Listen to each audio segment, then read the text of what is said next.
Hi there, I'm Connor Johnson with the Desert Speed School. We're going to be going through some of the exercises that we have all our athletes do when they come in and warm up at our facility.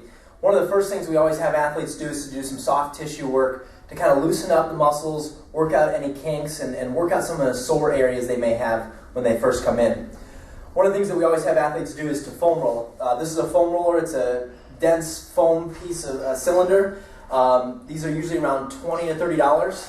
Locally, you can get them online. You can get them at Fleet Feet. You can also order them online as well. And they're one of the best tools for athletes to have to use on their own as well. So, three main areas that we have athletes do when they're using the foam roller. We like for them to do the hamstrings, the back, and the quad muscles. So we'll start with the hamstrings first. Brian's going to roll back and forth. We do one leg at a time for this one. So one foot is on the ground, other foot's on top of the roller. We usually go back and forth for about 20 or 30 seconds, and then we'll take the toe, turn it to the inside, so we're kind of getting the inside part of that muscle there. Once we've done that for another 20 or 30 seconds, we'll take it, turn it to the outside, and we'll do that for about 20 to 30 seconds. Once we've done that, we'll switch legs and do the same thing on the other leg. One of the things we always tell athletes is if there's a certain area or spot that tends to be a little bit more sore or tender than other areas, you probably want to focus on that particular area because that's a spot where you may have a trigger point, a knot in the muscle, or just an area that needs a little bit of extra work. So doing this can kind of help correct some of that problems, and it's a great way to prevent injury. Once we've done the hamstrings, we'll move up to the back. Now, since the back is kind of a larger space, we usually like to do it in sections. We'll do the lower back first. So we're just kind of going back and forth on the lower part of the back, down by the base of the spine. If one side tends to be more sore than the other, we can actually lean to one side, put a little bit more weight on that side, and then do the other side as well. Once we've done the lower back, then we'll move up to the upper back, so right behind the shoulder blades. Usually a good way to do this is to take the arms, put the elbows together in front, and that way that kind of exposes that muscle so we can really kind of work on that and get the kinks out. Once we've done that, then we'll do the quads. Now this one is one that tends to be kind of tender for most athletes, so you kind of just do as much as you can on this one. The more weight you can put onto the roller, the better, because that's kind of working on that muscle a little bit more. So we're just putting the forearms down on the ground as if you were doing a plank.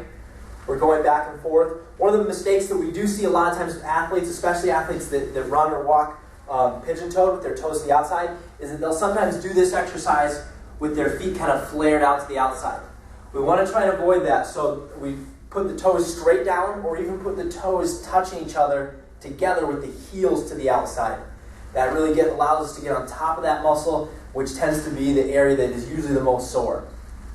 A couple other areas that we do in addition to those main three areas will be the calf muscles and then the lat muscles. So Brian's going to do the calves here.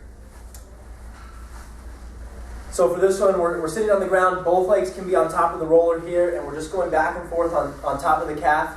A lot of times, there will be one area that's more sore than the other. Sometimes the upper part of the calf tends to be more sore. Sometimes it's the lower part where it attaches down by the ankle. Again, whatever tends to be the more sore of those areas is probably the area you want to focus on.